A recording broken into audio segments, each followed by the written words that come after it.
ಇವಾಗ ಸುಮ್ಮನಾಗ್ತಾರೆ, ನಾಳೆ ತಣ್ಣಗಾಗ್ತಾರೆ, ನಾಡಿದ್ದು ಸರಿಯಾಗ್ಬಿಡ್ತಾರೆ ಅಂತ ಅನ್ಕೊಂಡ್ರೆ ಕದನ ವಿರಾಮ ಅಂತ ಘೋಷಣೆ ಆಗುತ್ತೆ. ಒಂದು 4 ದಿನಕ್ಕೆ ಇನ್ನು ಫೋರ್ಸ್ಫುಲಿ ಕಮ್ ಬ್ಯಾಕ್ ಆಗ್ತಾರೆ. ಇಲ್ಲಿ ಅಮೆರಿಕದ ಒಂದು ನಿಲುವೇ ಅರ್ಥ ಆಗ್ತಾ ಇಲ್ಲ. ಏನು ಅವ್ರಿಗೆ ಯುದ್ಧ ನಿಲ್ಲದೆ ಬೇಡವಾ? ಮನ್ಸಲ್ಲಿ ಏನಿದೆ? ಅಥವಾ ಬಿಸ್ನೆಸ್ ಪರ್ಪಸ್ ಆಗಿ ನೋಡ್ತಾ ಇದ್ದಾರಾ? ಈ ಟ್ರಂಪ್ ವಿಚಾರ ಹೇಳಕ್ಕಾಗಲ್ಲ. ಇವರು ದೇಶದ ಹಿತಾಸಕ್ತಿ, ವಿಶ್ವ ಅಥವಾ ಯುದ್ಧ ಶಾಂತಿ ಅನ್ನೋದನ್ನ ಬದಲಾಗಿ ನೋಡಿ ಹೇಳಿ ಕೇಳಿ ಟ್ರಂಪ್ ಇದ್ರಲ್ಲ, ಈತ ಬಿಸ್ನೆಸ್ ಮ್ಯಾನ್, ಈತನ ಮಕ್ಕಳು ಕೂಡ ಹೌದು. ಒಬ್ಬ ಆಯಿಲ್ ಇಂಡಸ್ಟ್ರಿಯಲ್ಲಿ ಇದ್ದಾನೆ, ಮತ್ತೆ ಮತ್ತೊಂದಷ್ಟು ಜನ ಇನ್ನೊಂದಷ್ಟು ಬಿಸ್ನೆಸ್ ಇಂಡಸ್ಟ್ರಿಗಳಲ್ಲಿದ್ದಾರೆ. ಅಬ್ಸರ್ವ್ ಮಾಡಿ ಸೂಕ್ಷ್ಮವಾಗಿ. ಯಾವಾಗ ಈ ರೀತಿಯ ಏರುಪೇರುಗಳಾಗುತ್ತೋ, ಷೇರು ಮಾರುಕಟ್ಟೆಯಲ್ಲೂ ಕೂಡ ವ್ಯತ್ಯಾಸಗಳನ್ನ ಕಾಣ್ತೀವೋ, ಇವ್ರ ಮಕ್ಕಳು ಯಾವ್ದು ಬಿಸ್ನೆಸ್ ಮಾಡ್ತಾ ಇದ್ದಾರೆ ಅದರಲ್ಲಿ ವಿಪರೀತ ಏರಿಕೆಗಳನ್ನು ಕಂಡಿದ್ದೀವಿ. ಸೊ ಅನುಮಾನ ಹಿಂಗೂ ಬರುತ್ತೆ, ಬೇಡವಾ ಇವರಿಗೆ ಯುದ್ಧ ನಿಲ್ಲೋದು? ಜನ ಹೆಂಗಾದ್ರೂ ಹಾಳಾಗೋಗ್ಲಿ ಅಂತ ಏನಾರು ವೈಯಕ್ತಿಕ ಹಿತಾಸಕ್ತಿ ಇಟ್ಕೊಂಡು ಈ ಮನುಷ್ಯ ನಿರ್ಧಾರ ಮಾಡ್ತಾ ಇದ್ದಾನ? ಎಲ್ಲ ರೀತಿಯಲ್ಲೂ ಯೋಚನೆ ಮಾಡಬೇಕಾಗುತ್ತೆ. ಬರ್ತಾ ಅವರ ಜನಪ್ರಿಯತೆ ಕಡಿಮೆ ಆಗ್ತಾ ಇದೆ.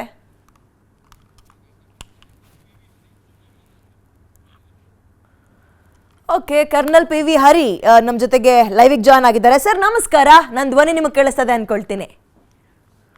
ಕೇಳಿಸ್ತೇಮ್ಮ. ಸರ್ ಏನ್ ಸರ್ ಇದು? ಒಂದ್ಸಲ ಕದನ ವಿರಾಮ ಅಂತಾರೆ, ಮತ್ತೆ ಯುದ್ಧ ಶುರು ಆಗುತ್ತೆ, ಇನ್ನು ಫೋರ್ಸ್ಫುಲ್ ಆಗಿ ಕಮ್ ಬ್ಯಾಕ್ ಮಾಡ್ತಾರೆ. ನನ್ಗ ಅನುಮಾನ ಈಗ ಎಲ್ರಿಗೂ ಇರೋದು ಈ ಟ್ರಂಪ್ ಮೇಲೆಯೇ. ಅಮೆರಿಕದ ಹಿತಾಸಕ್ತಿ ಏನು? ಯುದ್ಧ ನಿಲ್ಲೋದಿಷ್ಟ ಇಲ್ವಾ ಟ್ರಂಪಿಗೆ? ಆಕ್ಚುಲಿ ಇದರ ಬ್ಯಾಕ್ ಗ್ರೌಂಡ್ ನಿಮ್ಗೆಲ್ಲ ಗೊತ್ತೇ ಇದೆ. ಇದು there is no direct conflict between America and Iran. ಇದು ಇಸ್ರೇಲ್ ದೆಸೆಯಿಂದಲೇ ಅಮೆರಿಕ ಇದರಲ್ಲಿ ಇನ್ವಾಲ್ವ್ ಆಗಿದೆ. ನಂಬರ್ 1.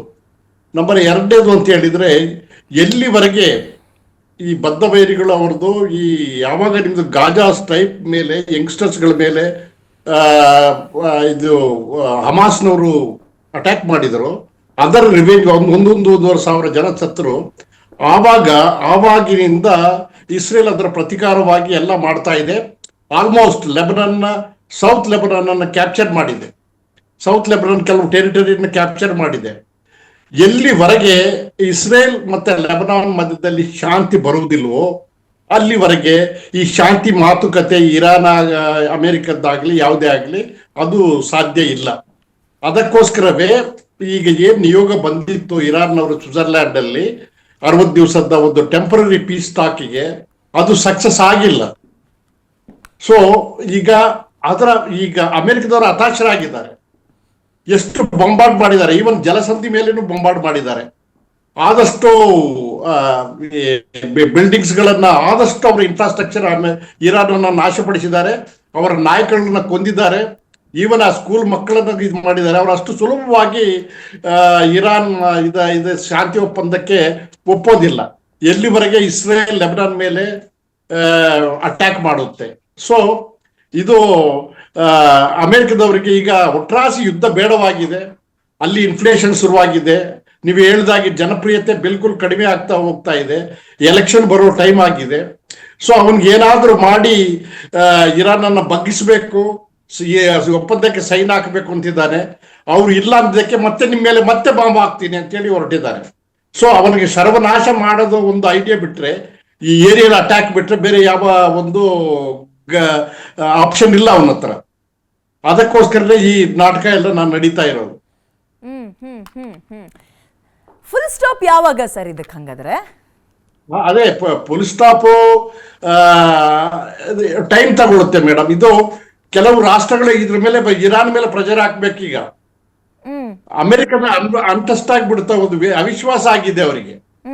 ಯಾವಾಗಲೂ ಸೀಸ್ ಫೈರ್ ಅಂತ ಹೇಳಿದ್ರೆ, ನನ್ನ ಸರ್ವಿಸ್ ಅಲ್ಲಿ ನಾನು ನೋಡಿದ್ದೇನೆ JNK ಅಲ್ಲಿ ಪಾಕಿಸ್ತಾನದ ಜೊತೆಯಲ್ಲಿ ನಾವು ತುಂಬಾ ಸರಿ ಸೀಸ್ ಫೈರ್ ಆಗಿದೆ. ಆದರೆ ಅದರಲ್ಲಿ ಕಾನ್ಫಿಡೆನ್ಸ್ ಬಿಲ್ಡಿಂಗ್ ಮೆಜರ್ಸ್ ಅಂತಿದೆ. ಕಾನ್ಫಿಡೆನ್ಸ್ ಬಿಲ್ಡಿಂಗ್ ಮೆಜರ್ಸ್ ಎಲ್ಲಿವರೆಗೆ ಅವ್ರು ಮಾಡೋದಿಲ್ವೋ, ಈ ಬೇರೆ ದೇಶಗಳ ಆ ದೇಶದ ಬಗ್ಗೆ ಅವರು ಅದಕ್ಕೆ ಹೆಜ್ಜೆ ಮುಂದೆ ಇಡೋದಿಲ್ಲ. ಇವರು ಅಮೆರಿಕನ್ಸ್ ಇಸ್ರೇಲ್ಗೆ ಹೇಳ್ಬೇಕು, ನೀವು ನಿಲ್ಲಿಸಬೇಕು ಅಂತ. ಅವ್ರು ಇಸ್ರೇಲ್ ಮಾತುಗಳನ್ನು ಕೇಳ್ತಾ ಇಲ್ಲ. ಅವರು ಯಾಕಂದ್ರೆ ಅವರು ಡೈರೆಕ್ಟ್ ಕಾನ್ಫಿಡೆನ್ಸ್ ಇದ್ದಾರೆ. ಅಲ್ಲಿಂದ ಹಿಜ್ಬುಲ್ಲಾ ಅವರು ರಾಕೆಟ್ಸ್ ಗಳು ಫೈರ್ ಮಾಡ್ತಾ ಇದ್ದಾರೆ ಜೆರುಸಲೇಮ್ ಮೇಲ್ ಕೂಡ. ಸೊ ಈ ರೀತಿ ಒಬ್ರಿಗೊಬ್ರು ಒಂದು ಇವ್ರು ಫೈರ್ ಮಾಡಿದ್ರೆ ಅವ್ರು ಫೈರ್ ಮಾಡ್ತಾರೆ. ಸೊ ಡಿಸ್ಟ್ರಕ್ಷನ್ಸ್ ಆಗ್ತಾ ಇದೆ ಈಗ. ಸೊ ಏನೇ ಮಾಡಿದ್ರು ಸಹ ಅಮೆರಿಕದ ಯಾವ ಮಾತುಗಳನ್ನು ಕೇಳೋ ಪರಿಸ್ಥಿತಿಯಲ್ಲಿ ಅವ್ರು ಇಲ್ಲ ಅಂತ ಹೇಳ್ತಾ ಇದ್ದಾರೆ ಅವರು. ಅದಕ್ಕೋಸ್ಕರ ಈ ಮಾತುಕತೆ ಈಗ ಮಧ್ಯದಲ್ಲಿ ದಲ್ಲಾಳಿ ಕೆಲಸ ಮಾಡ್ಲಿಕ್ಕೆ ಪಾಕಿಸ್ತಾನದವ್ರು ಬಂದರು. ಅವ್ರಿಗೆ ಮುಖ ಭಂಗ ಆಗಿದೆ. ಅವ್ರಿಗೆ ಯಾಕೆ ಬೇಕಾಗಿತ್ತು? ಅದೇ ನಮ್ಮಲ್ಲಿ ನಾನು ಕೆಲವು ಮಾಧ್ಯಮಗಳಲ್ಲಿ ಮಾತಾಡಿದ ಕೆಲವು ಪ್ಯಾನಲಿಸ್ಟ್ಗಳು ಹೇಳ್ತಾ ಇದ್ರು, ಯಾಕೆ ಇಂಡಿಯಾ ನಾವು ಮಧ್ಯವಸ್ಥಿಗೆ ವಹಿಸಬಾರದು, ಯಾಕೆ ನಾವು ಸುಮ್ಮನೆ ಇರಬೇಕು, ಒಳ್ಳೆ ಚಾನ್ಸ್ ಅನ್ನ ನಾವು ಕಳ್ಕೊಂಡಿವಿ ಅಂತ. ನಾವು ಒಳ್ಳೆ ಚಾನ್ಸ್ ಅನ್ನ ಕಳ್ಕೊಂಡಿಲ್ಲ, ಒಳ್ಳೆ ಅರಿಪ್ತ ನೀತಿಯನ್ನು ನಾವು ಪಾಲಿಸ್ತಾ ಇದ್ದೀವಿ. ನಮಗೆ ಅದೆಲ್ಲ ಇದು ಬೇಕಾಗಿತ್ತು. ನಮ್ಮ ಫಾರಿನ್ ಪಾಲಿಸಿ ಬಹಳ ಸ್ಟ್ರಾಂಗ್ ಆಗಿದೆ. ಜೈಶಂಕರ್ ಅವರು IFS ಆಫೀಸರ್ ಅವರು ವಿದೇಶಾಂಗ ಸಚಿವರಾಗಿದ್ದಾರೆ, external affairs minister. So we have taken a correct right decision. ನಮ್ಗೆ ಅಷ್ಟು ಸುಲಭವಾಗಿ ನಾವು ಮಧ್ಯಸ್ಥಿಗೆ ವಹಿಸುವ ಹಾಗಿಲ್ಲ. ಇದಕ್ಕೆ ಏನ್ ಮಾಡಬೇಕು? ನ್ಯಾಟೋ ಕಂಟ್ರೀಸ್ಗಳ ಕೆಲವು ನ್ಯಾಟೋ ಕಂಟ್ರೀಸ್ಗಳಿದೆ, ಬ್ರಿಟನ್ ಮತ್ತೆ ಅದರ್ ಆಸ್ಟ್ರೇಲಿಯಾ, ಬಾಕಿ ತುಂಬಾ ಕಂಟ್ರೀಸ್ಗಳಿದೆ. ಆ ಕಂಟ್ರೀಸ್ ಇರಾನ್ ಮೇಲೆ ಟ್ರೇಡ್ ಇದಿರ್ತದೆ, ಅವ್ರಿಗೆ ಅವ್ರು ಮಾತಾಡ್ಬೇಕು. ಅವರು ಅದು ಎಲ್ಲಿವರೆಗೆ ಇದು. ಸರ್, ಈ ನ್ಯಾಟೋ ಕಂಟ್ರಿಗಳ ವಿಷಯಕ್ಕೆ ಬರ್ತೀನಿ Hari sir. Just give me a moment, ನಾನು ವಾಪಸ್ ಬರ್ತೀನಿ ನಿಮ್ಮ ಹತ್ರ. ಇದ್ರ ಅಪ್ಡೇಟ್ ಒಂದ್ ಸ್ವಲ್ಪ ನೋಡೋಣ. ಇರಾನ್ ಶಾಂತಿ ಒಪ್ಪಂದದ ನಿಯೋಗಕ್ಕೆ ಟ್ರಂಪ್ ಬೆದರಿಕೆ ಹಾಕಿದ್ದಾರೆ. ಸ್ವಿಟ್ಜರ್ಲೆಂಡ್ ನಲ್ಲಿ ಅಮೆರಿಕ ಇರಾನ್ ಉನ್ನತ ಮಟ್ಟದ ಮಾತುಕತೆ ಆಡ್ತಾ ಇದ್ದು, ಒಪ್ಪಂದದ ವೇಳೆ ಇರಾನ್ ಮೇಲೆ ಸೇನಾ ಬಲ ಪ್ರಯೋಗದ ಮುನ್ಸೂಚನೆ ಕೊಟ್ಟಿದ್ದಾರಂತೆ ಅಮೆರಿಕದವರು. ಹಿಜ್ಬುಲ್ಲಾ ಉಗ್ರರನ್ನ ಕಂಟ್ರೋಲ್ ಮಾಡೋಕೆ ಟ್ರಂಪ್ ತಾಕೀತು ಮಾಡಿದ್ದಾರೆ.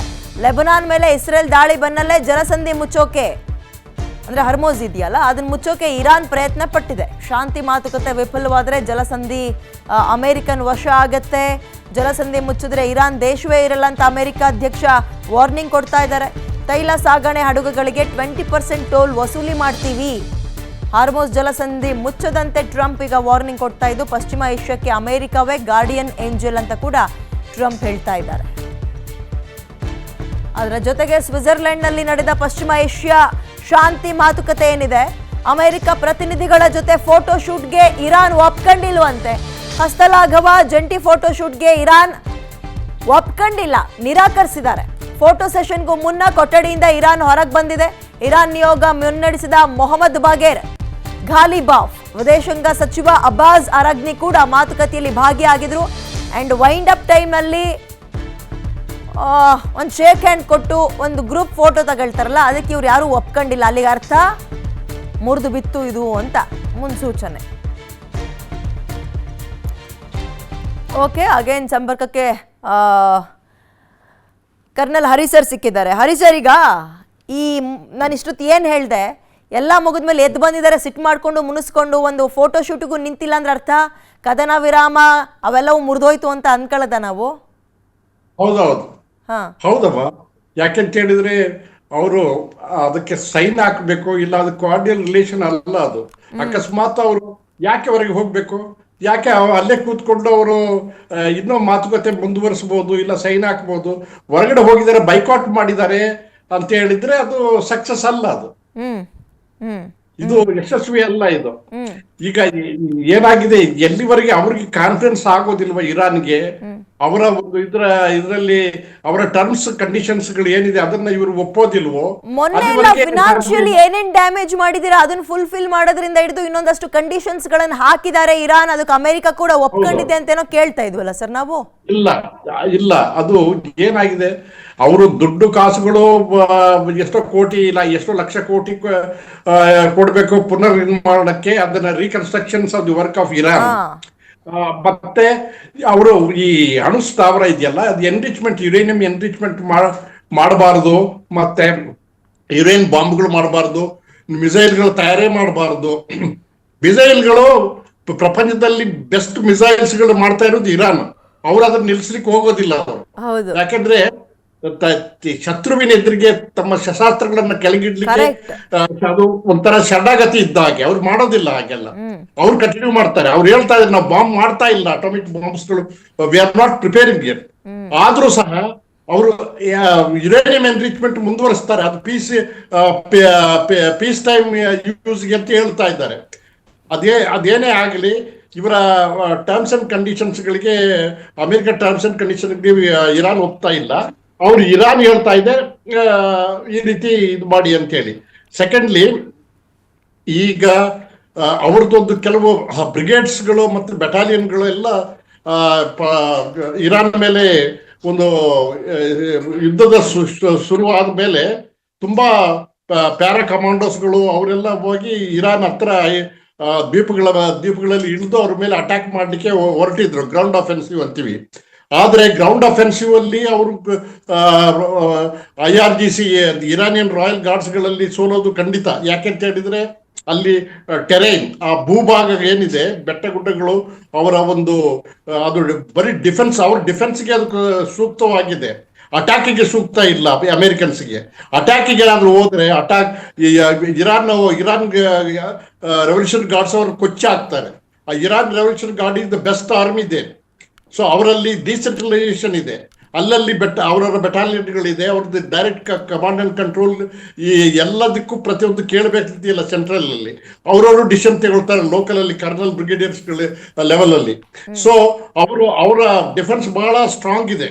ಸೊ ಈಗ ಏನ್ ಮಾಡಿದ್ದಾರೆ ಇಲ್ಲಿವರೆಗೆ ಅಂತ ಹೇಳಿದ್ರೆ, ಇದು B-2 ಬಾಂಬರ್ಸ್ಗಳು, ಮಿಸೈಲ್ಸ್ಗಳು, ಲೇಟೆಸ್ಟ್ ಎಕ್ವಿಪ್ಮೆಂಟ್ಸ್ ಎಲ್ಲ ಪಂಪ್ ಮಾಡಿ ಬಂಬಾರ್ಡ್ ಮಾಡಿದ್ದಾರೆ ಹೊರತು ಗ್ರೌಂಡ್ ಅಫೆನ್ಸಿವ್ ಆಗಲಿಲ್ಲ ಅವ್ರ ಕೈಯಲ್ಲಿ.